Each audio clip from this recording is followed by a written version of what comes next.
Señor, gracias por ser tan bueno. Gracias por dejarnos tu palabra, Señor, que es esta lumbrera, Señor, que guía nuestros pies, Señor, que guía nuestro camino, Señor, que nos ha traído calor a nuestro corazón y consuelo y esperanza, Señor. Una vez más, permítenos estar atentos a ella mientras nos enseñas más sobre Jesús. Y también, Señor, fortaleces nuestros lazos de amor y nos permites crecer en madurez. Te lo pedimos en el nombre de Jesús. Amén. Bueno, Pablo, a partir de la parte final del capítulo 1, comenzó a hablarnos acerca de su ministerio.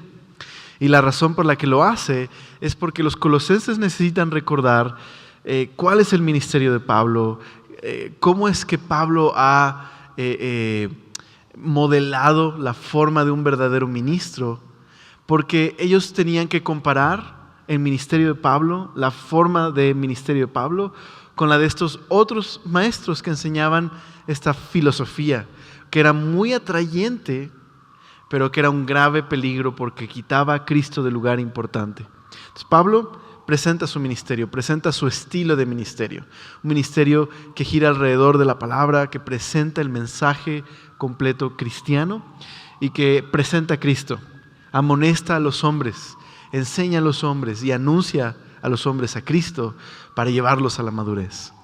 Pero ahora en el capítulo 2, digamos en los primeros 7 versículos, es como una continuación de esta presentación del ministerio de Pablo, pero ahora no nos está presentando Pablo su modelo de ministerio, su estilo de ministerio, sino que Pablo de pronto abre su corazón y les enseña cuál es su deseo.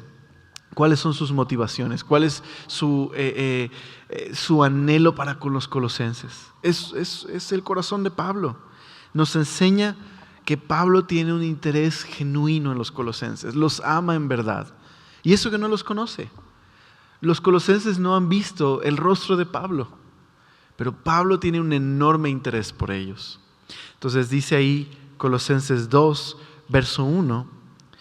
Porque quiero que sepáis cuán gran lucha sostengo por vosotros, dice, los que están en la Odisea, y por todos los que nunca han visto mi rostro.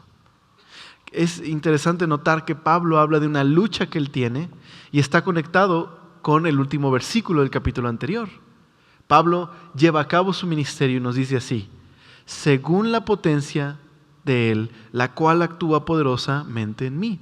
Pero dice el verso 29, por lo cual también trabajo luchando. Y entonces en el verso 1 del capítulo 2 dice, porque quiero que sepáis cuán grande lucha sostengo por ustedes. Bueno, la palabra luchar es interesante porque es una palabra que se usaba para describir lo que hacía un atleta en los Juegos Olímpicos. Agonizaba, es decir, luchaba, se esforzaba con todo lo que había en él para alcanzar la meta. Y quizás Pablo ve su obra en el ministerio como un atleta, como alguien que está corriendo para Cristo y que está dedicando todas sus fuerzas, toda su lucha para Cristo y para el bienestar de otros. Entonces creo que verdaderamente Pablo es un ejemplo para nosotros de lo que realmente es alguien que sirve a Dios, porque el servicio a Dios es una lucha. El servicio a Dios significa esforzarme, es una labor ardua. Y muchas veces nosotros pensamos en términos de servir a Dios como algo sencillo, fácil. Pero servir a Dios implica una lucha, implica invertir algo. Es como un atleta que se aparta para una tarea especial. Solo que Pablo no va a ganar una corona temporal, sino una corona eterna. Y su caminar, su correr, no solamente tiene que ver con una meta egoísta, sino tiene que ver con el bienestar de otras personas.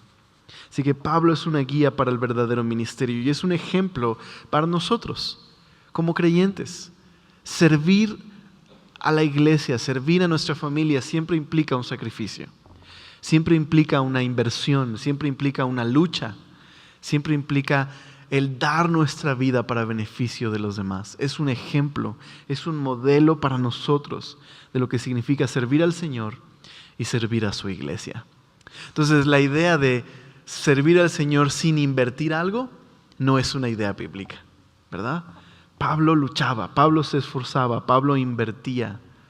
De hecho, Pablo le dice a los que anhelan servir como quienes enseñan en la iglesia, a los obispos, les dice que el que anhela obispado, dice, buena obra desea, ¿verdad? Es una labor la que desea, es una tarea la que desea, no buena posición es la que desea, sino buena labor.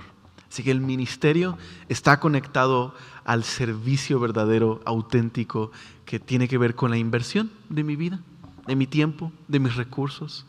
Siempre que sirva a mi familia, siempre que sirva a la iglesia, tendrá que ser de esta forma si será un servicio adecuado, eficaz.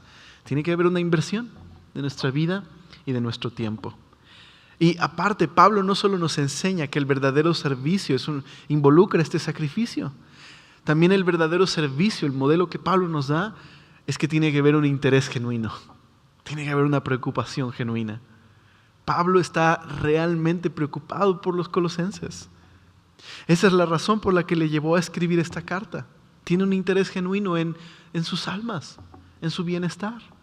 Así que el verdadero servicio no solo involucra un sacrificio, sino involucra el que yo me interese genuinamente por otros. Y podríamos decir, si alguien está genuinamente interesado por alguien, ¿le costará invertir tiempo o recursos en esa persona?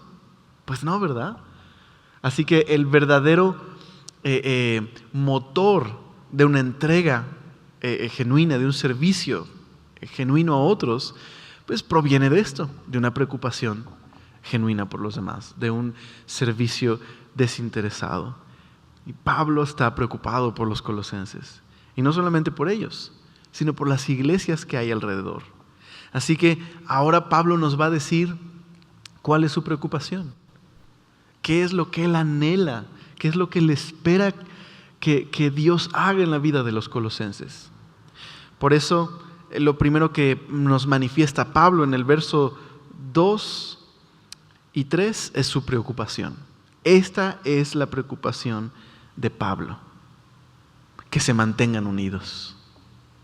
Que se mantengan unidos. Dice el verso 2, para que sean consolados sus corazones, unidos en amor, hasta alcanzar todas las riquezas de pleno entendimiento, a fin de conocer el misterio de Dios, el Padre, y de Cristo. Y dice Pablo, en quien están escondidos todos los tesoros de la sabiduría y del conocimiento. Así que aquí está la preocupación de Pablo, que estén unidos en amor, que se mantengan unidos. Pablo está muy preocupado por la unidad de la iglesia. Y aunque no hay un problema de división en esta iglesia, sí hay un peligro que están corriendo los colosenses.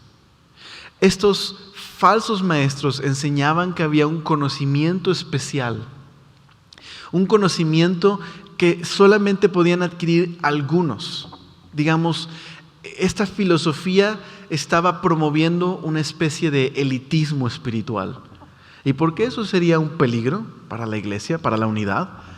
Porque en el momento en que hubiera cristianos dentro de la iglesia que empezaran a promover que ellos tenían un conocimiento especial que otros no tenían, que ellos sabían más acerca de Dios que lo que otros podían saber, que su vida espiritual era mucho mayor y más eficaz que la de otros, iba a haber una ruptura en la armonía de la iglesia.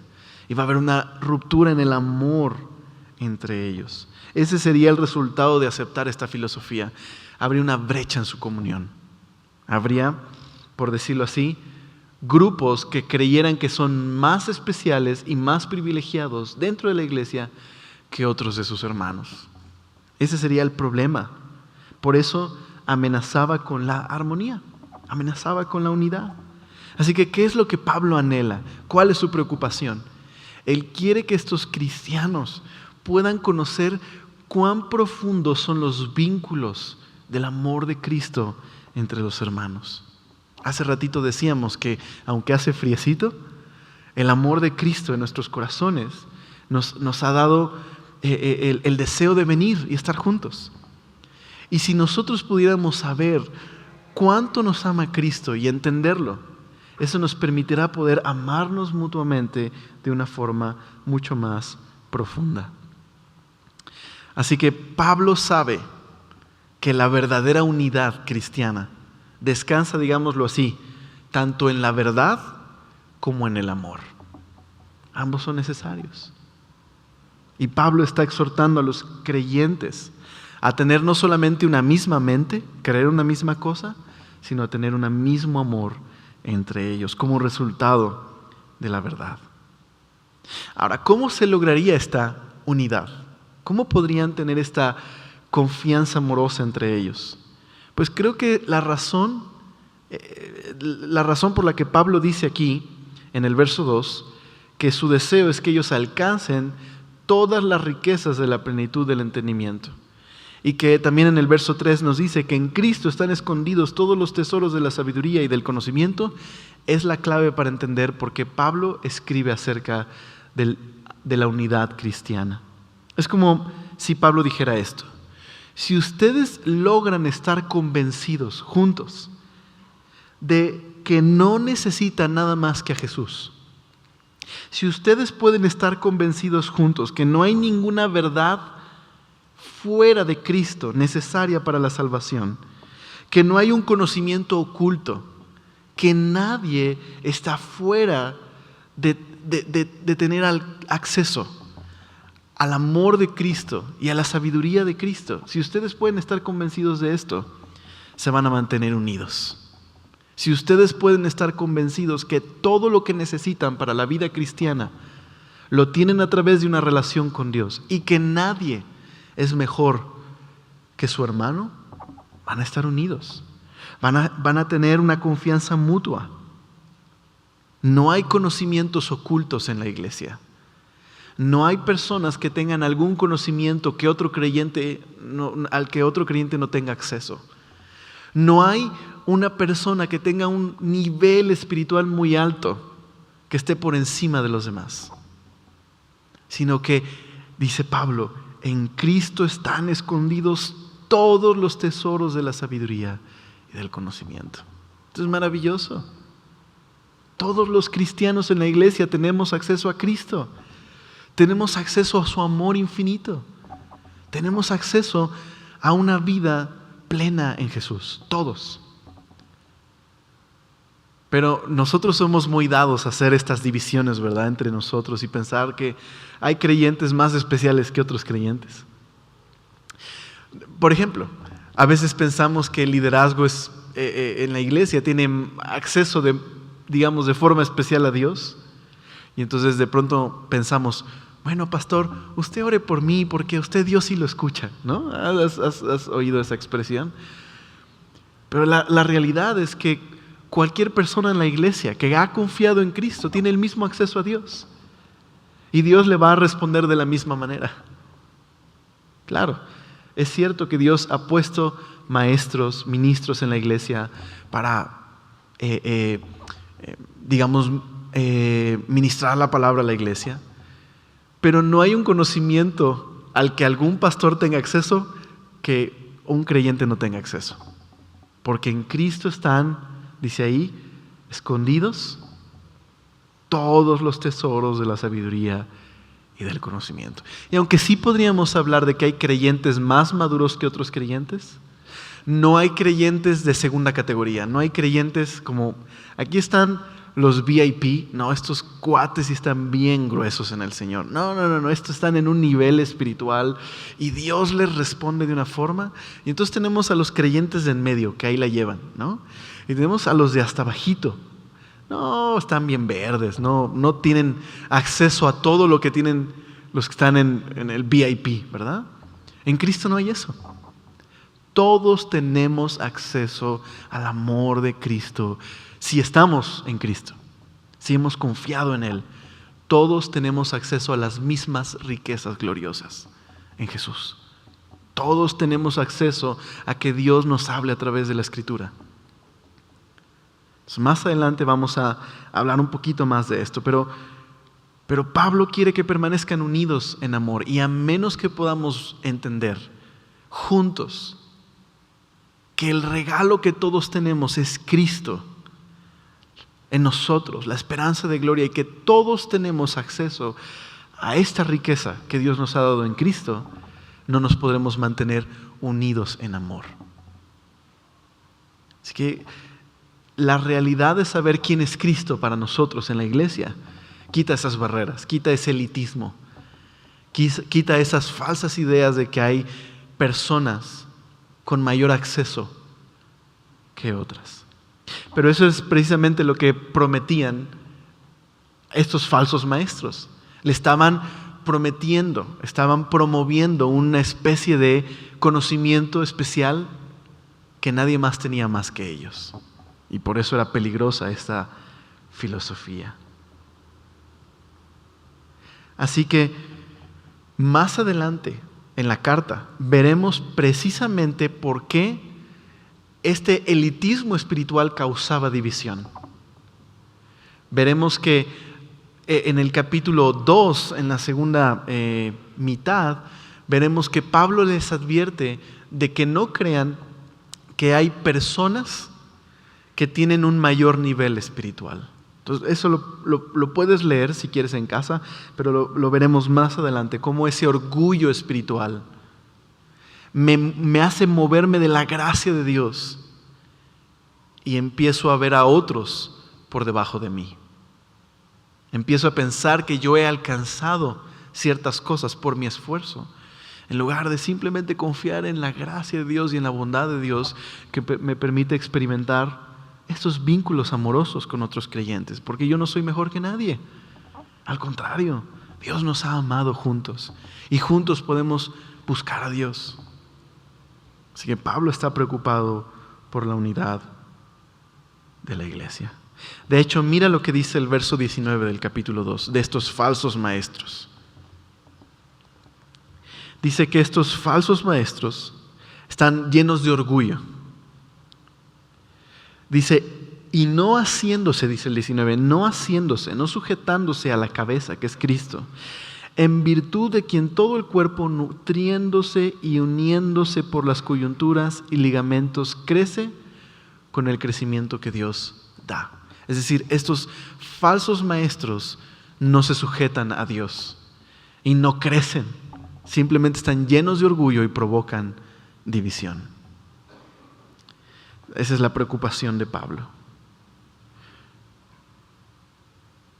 Así que si ellos se instruyen amorosamente, si ellos pueden confiar en que en Cristo tienen todo lo que necesitan, va a cultivarse la confianza en la iglesia, va a cultivarse el amor en la iglesia, va a cultivarse los lazos que nos llevan a estar unidos, una misma mente y un mismo amor.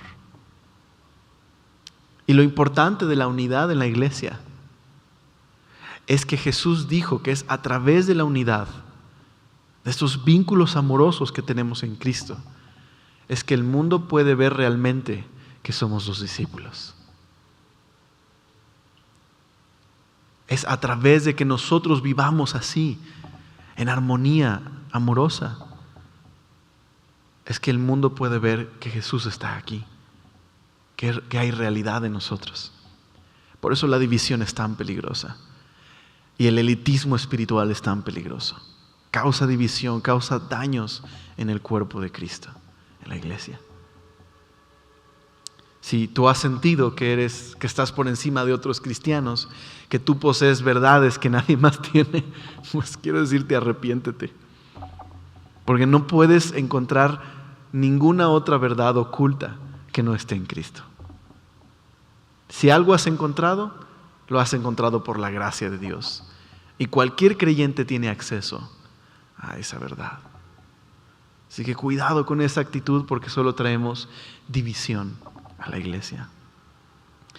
Después de ver la preocupación de Pablo, ahora podemos ver la advertencia de Pablo. Recuerda, Pablo está describiendo su ministerio, pero ahora es a corazón abierto. Les ha abierto su corazón, les muestra cuál es su preocupación y les dice sinceramente esta advertencia.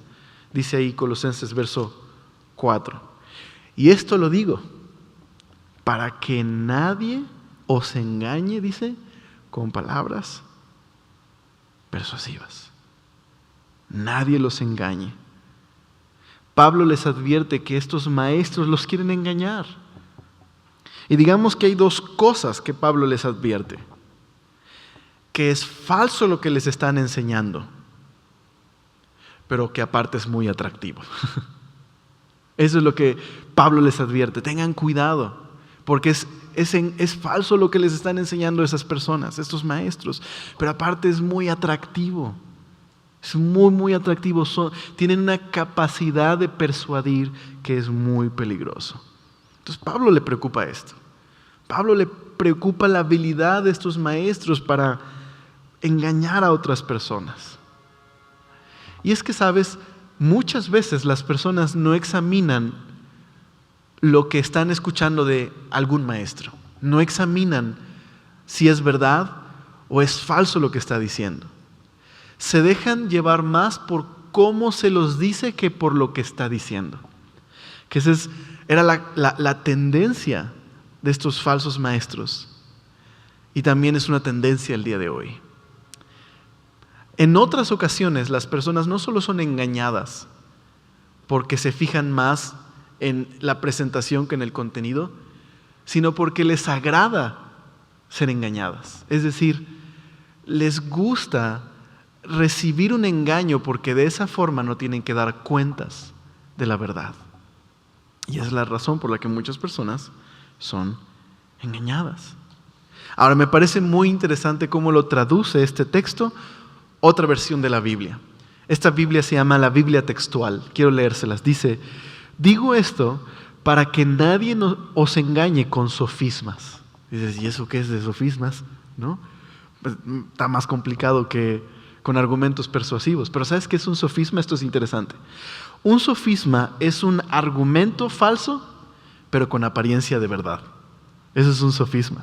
Entonces, lo que Pablo quiere decir con argumentos persuasivos es que estos maestros tienen la capacidad de presentar mentiras como si fueran la verdad. Por eso es tan peligroso. Tienen una habilidad increíble para el marketing. Para decirte cosas que son mentira, pero las presentan de tal manera que es fácil recibirlas, fácil creerlas.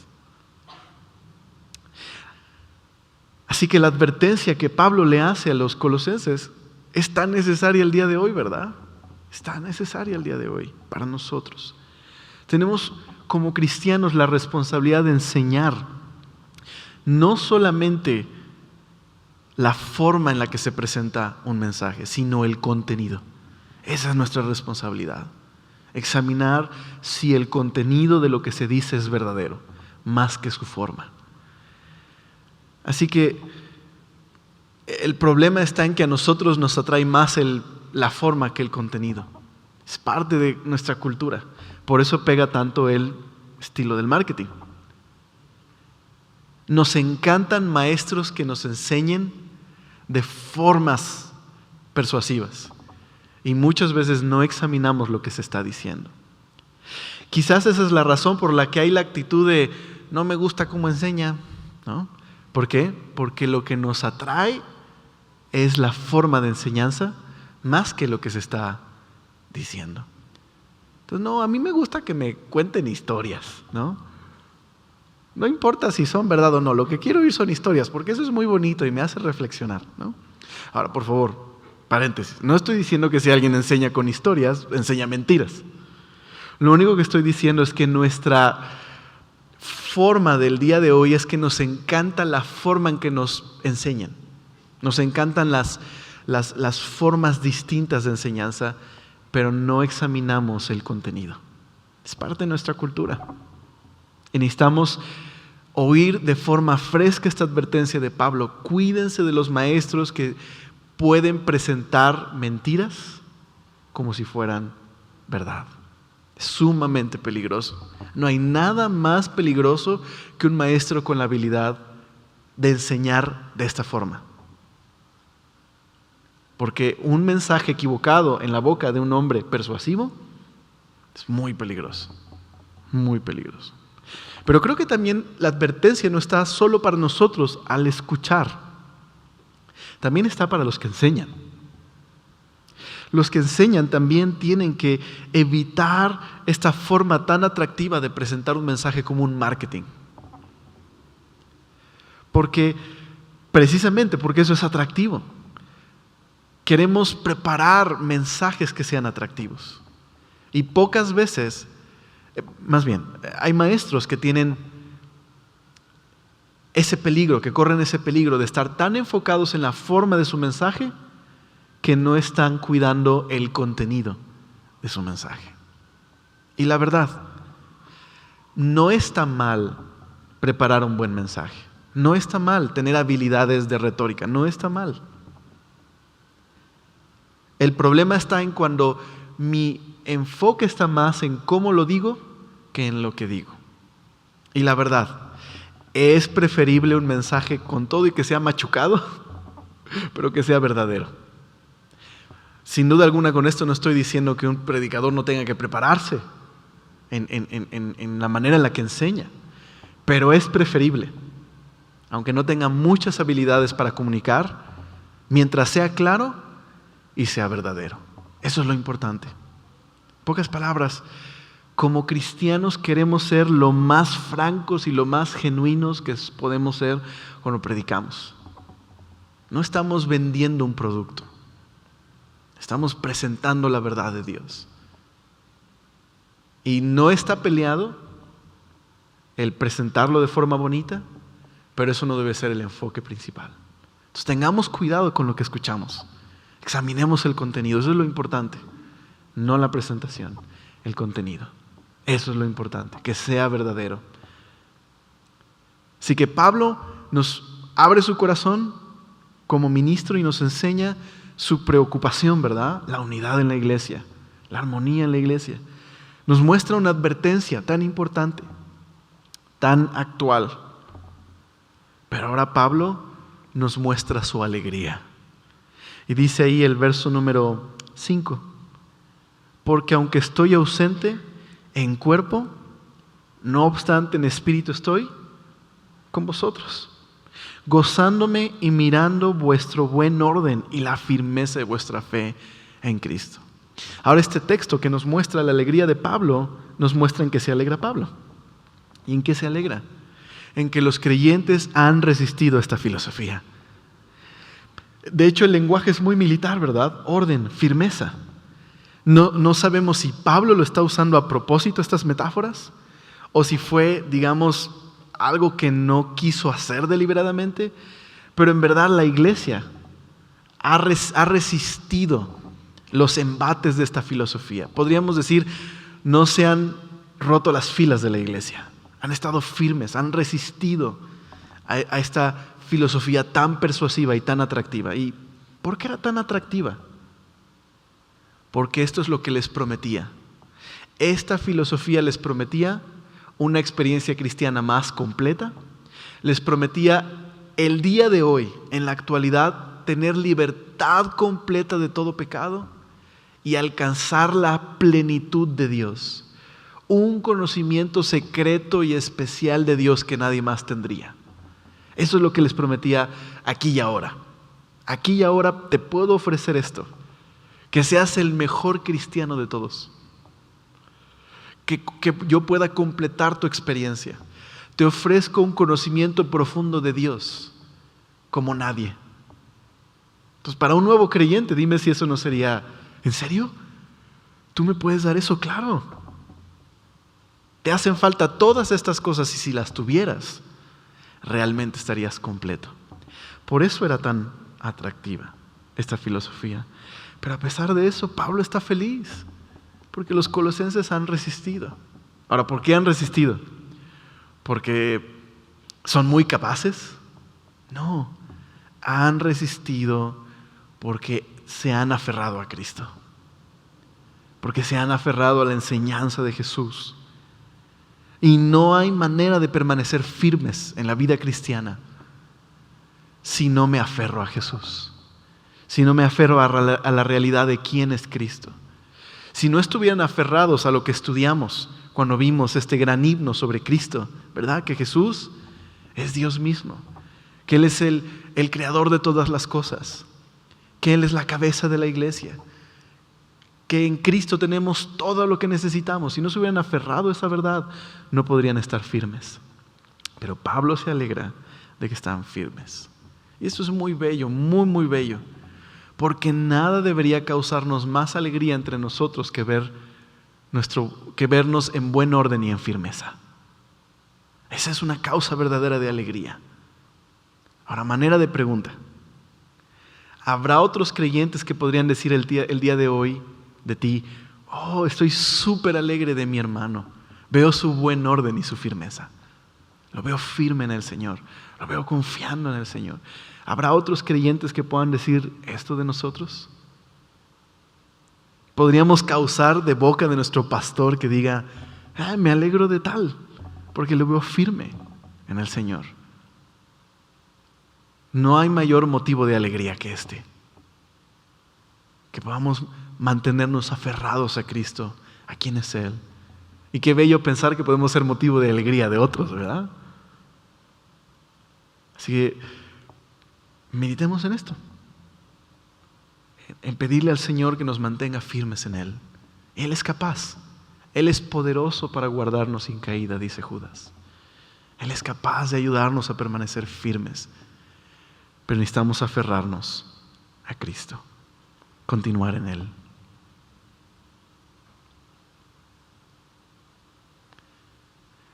Dice por ahí un corito, un himno viejito: firmes y adelantes, huestes de la fe, sin temor alguno, que Jesús nos ve, ¿verdad? Y eso es verdad del día de hoy. Jesús nos ve, podemos confiar en Él y estar firmes en Él.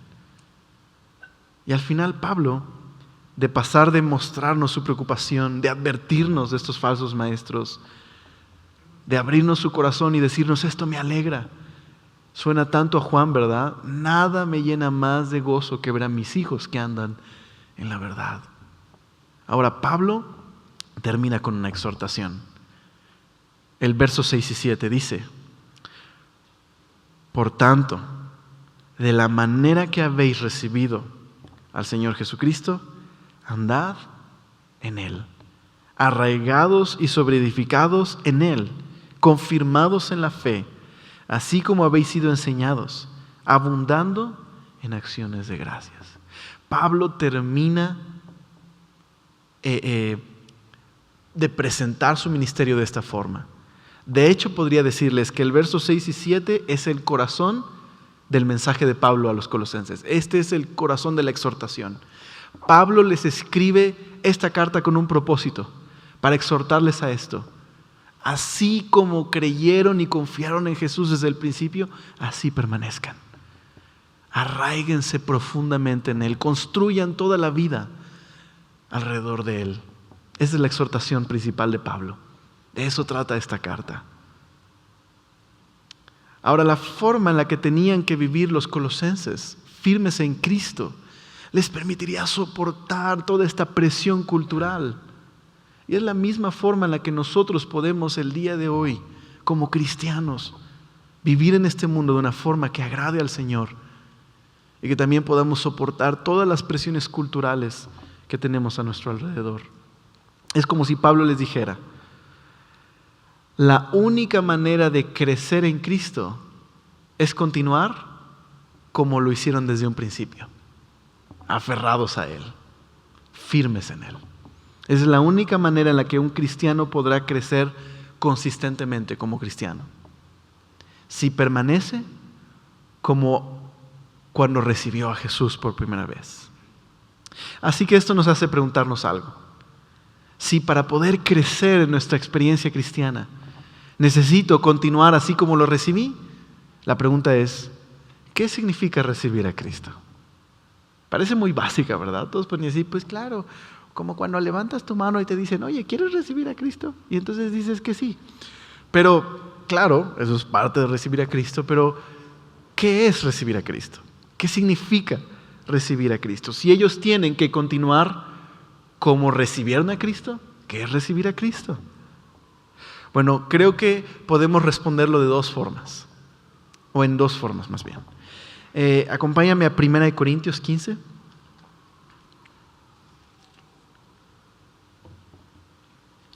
1 Corintios 15, creo que Pablo nos enseña qué significa recibir a Cristo.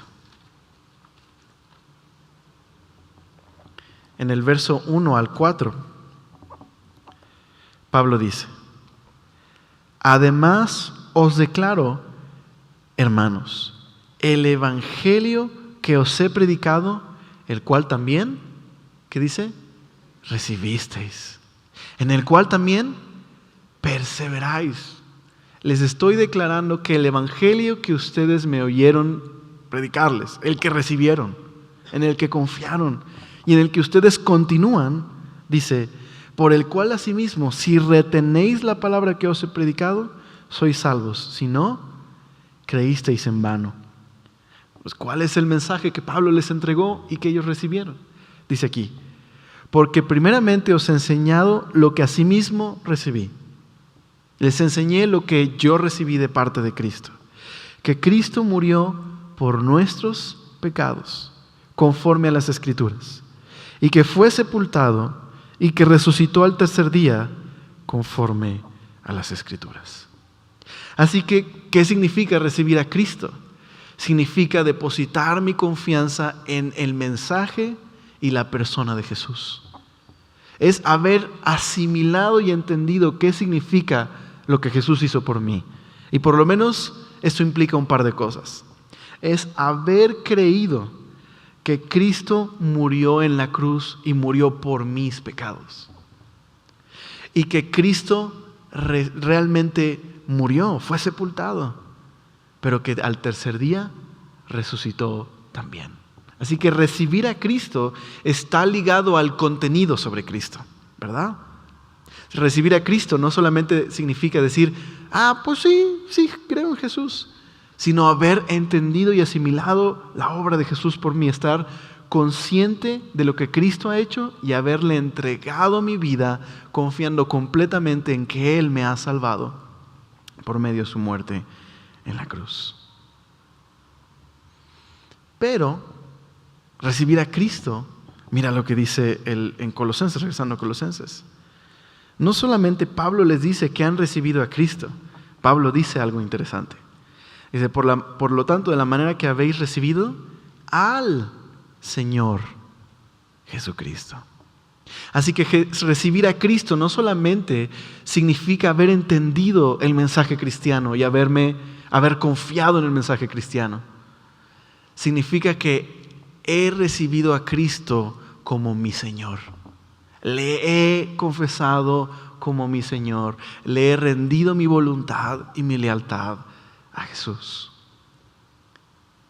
Dice Dick Lucas, un comentarista bíblico: no debemos olvidar que es el hecho de que Él es el Señor que nos puede salvar eficazmente, porque ya tiene toda autoridad sobre todo.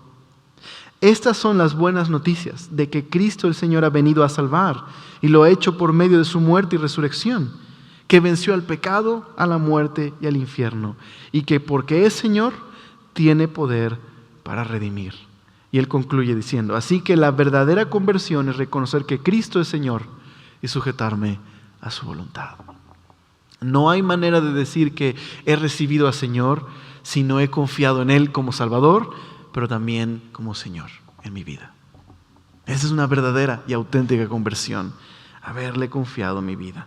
Por eso Pablo dice en Romanos: este es el mensaje que nosotros predicamos acerca de la fe. Si declaras abiertamente que Jesús es el Señor y crees en tu corazón que Dios lo levantó de los muertos. Los colosenses habían recibido a Cristo como Señor, le habían entregado su obediencia y su lealtad a aquel que había pagado el precio de sus pecados. Y Pablo dice: así como lo recibiste, así continúa, así vive como Señor y Salvador. Ahora, más adelante Pablo nos va a describir en la parte práctica cómo es que se ve a alguien viviendo bajo el señorío de Cristo. Pero digamos que a manera de conclusión, Pablo va a decirnos tres cosas, describir de tres formas cómo se ve a alguien que, así como recibió a Cristo como Señor, permanece en Él. Y lo primero que hace Pablo es decir en el verso número 7, debemos andar, es decir, nuestro estilo de vida tiene que ser así, arraigados y sobreedificados en Él. Arraigados y sobreedificados en Él. Así que ellos se habían arraigado al mensaje cristiano. Habían puesto toda su confianza en el Señor. Digámoslo así, Cristo es la raíz de donde ellos están creciendo. Por eso la palabra arraigados y edificados están en esta metáfora. Arraigados tiene que ver con la agricultura, ¿verdad? Con una planta que es sembrada y crece. Y edificados tiene que ver con un edificio que tiene un fundamento y solo cuando está puesto el fundamento puede crecer. Entonces lo que Pablo está diciendo es esto. Cristo es el fundamento, o Cristo es en quien ustedes fueron plantados. No hay crecimiento fuera de Cristo. Así que como ustedes fueron plantados en Jesús, crezcan en Jesús. Así como ustedes confiaron en Cristo, háganlo para todo lo que hacen en su vida. Cristo fue el comienzo, pero también tiene que ser el caminar. Eso es lo que Pablo está diciendo. Si ha sido el Señor de sus vidas, cuando le entregaron sus vidas, tiene que serlo todos los días. Eso es lo que Pablo exhorta aquí. Es como si él dijera, todo lo que necesitas para crecer y madurar como cristiano está en Jesús.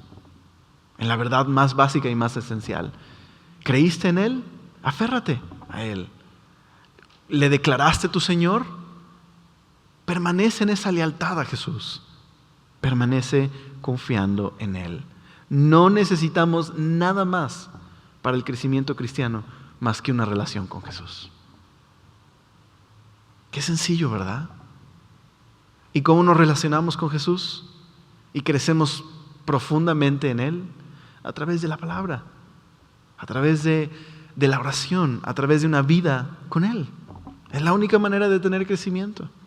Entonces, de pronto hay creyentes que tienen muchos años de cristianos, pero no maduran. ¿Por qué? Pues no están teniendo una relación con Cristo. Y entonces lo que están esperando son segundas experiencias, cosas añadidas a Cristo. Si tan solo tuviera esta otra experiencia especial, podría crecer como cristiano. Y la Biblia nos dice, no, todo lo que necesitas para crecer lo tienes en Cristo. Lo único que tienes que hacer es confiar en Él y caminar en Él como el Señor. Lo segundo que dice Pablo entonces, dice ahí, confirmados en la fe, así como habéis sido enseñados. Así que la fe aquí, a la que Pablo dice que tenemos que estar confirmados, no es la confianza de un cristiano, sino el cuerpo de enseñanza cristiana. En pocas palabras, lo que recibiste permanece en esa verdad. Y esto es muy importante. Los creyentes en su caminar con Cristo pueden tener mayor profundidad en las verdades cristianas, pero no pueden tener otras verdades. Esta idea de, no sé si te ha pasado, oye, ¿por qué no te inscribes a Navegantes 1? No, pero pues eso es para bebés. Yo no necesito eso, yo ya estoy más allá de esas enseñanzas. Bueno, Pablo dice que si yo tengo la idea de que no necesito permanecer en las verdades básicas, quizás estoy siendo desleal al Evangelio. Repito, podemos profundizar en las verdades cristianas, pero no habrá otras verdades cristianas. Serán las mismas gloriosas verdades que hemos recibido cuando primeramente confiamos en Cristo, que Él murió por nosotros, que nos ha redimido de nuestros pecados, que resucitó y venció a la muerte, al infierno y al pecado. Y claro, Pablo expande qué significa en lo que Cristo hizo, pero no hay otras verdades ocultas, o verdades a las que algunos tengan acceso y otros no. Por último, Pablo dice, abundando en acciones de gracias. Abundando en acciones de gracias. Así que, ¿cómo se ve a alguien que está bajo el señorío de Cristo? Pues dijimos, está arraigado y toda su vida crece alrededor de Jesús, ¿verdad? Su confianza inicial en Jesús es su misma confianza para todo en su vida. Pero también permanece en la verdad cristiana. No necesita otras verdades porque es suficiente lo que ha recibido y profundiza en esas verdades. Y número 3, rebosa de gratitud. Abunda en gratitud. Así como las hojas verdes son señal de una buena salud en un árbol, la gratitud en abundancia es la marca de una verdadera salud espiritual rebosante. Al contrario, si ellos recibían a los falsos maestros y su falsa enseñanza, no rebosarían de gratitud. ¿Por qué? Porque entonces empezaría a haber orgullo espiritual en su corazón. Empezarían a creer que han alcanzado mayor espiritualidad por medio de sus propias acciones, de sus propios méritos. Y entonces se moverían de la gracia de Dios, ya no estarían agradecidos de que Dios les permite crecer cada día, que Dios es su maravilloso Señor, que les ama y que es por gracia que pueden crecer y madurar. Por eso cuando una persona no tiene abundantes acciones de gracias como resultado de su confianza en el Señor, empezamos a ver amargura, insatisfacción, empieza a estar insatisfecho, empieza a buscar en otras enseñanzas y empieza a buscar en otros predicadores. No está satisfecho con la comida de casa. Empieza a ser como el niño que le gusta más comer en casa de sus amigos y nunca está satisfecho con lo que hay en su casa. ¿Por qué? No hay acciones de gracias. No ha reconocido que Cristo le ha otorgado gracia y misericordia. Nos volvemos presas de la ansiedad y la duda. Termina exhortándonos Pablo de forma especial, ¿verdad? Todo lo que necesitamos lo tenemos en Jesús. Si necesitas revisar algo de lo que hoy el Señor nos ha mostrado en Colosenses, revisémoslo. Revisemos nuestro corazón a la luz de esta preocupación, esta advertencia, esta alegría y esta exhortación final de Pablo. Que Dios nos permita mantenernos en armonía y en amor y saber que todo lo que necesitamos lo tenemos en Cristo. Oramos. Señor, gracias por ser tan bueno, gracias por amarnos como tú lo has hecho y permítenos rebosar de gratitud al recordar este glorioso mensaje que hemos recibido, que es Cristo en nosotros. La riqueza tan abundante que hay en tu palabra, Señor, que nos has bendecido de tal manera que Cristo, la esperanza de gloria, Cristo vive en nosotros. Que éramos tus enemigos y nos alcanzaste para hacernos tuyos, Señor. Que somos libres del pecado. Que todo lo que necesitamos, Señor, para vivir una vida agradable está en ti, Señor. No necesitamos buscar en otro lugar. Todo lo tenemos en una relación contigo, Señor. Por favor, líbranos de empezar a tener un corazón, Señor, que es insatisfecho, que empieza a buscar en otros lugares, que no está satisfecho con lo que tú has hecho, Señor. Y guarda nuestros oídos de deleitarnos en las formas en las que se presenta un mensaje, más que en el contenido, que es lo importante, Señor. Y manténnos firmes y en buen orden. Te lo rogamos, Señor, en tu nombre. Amén.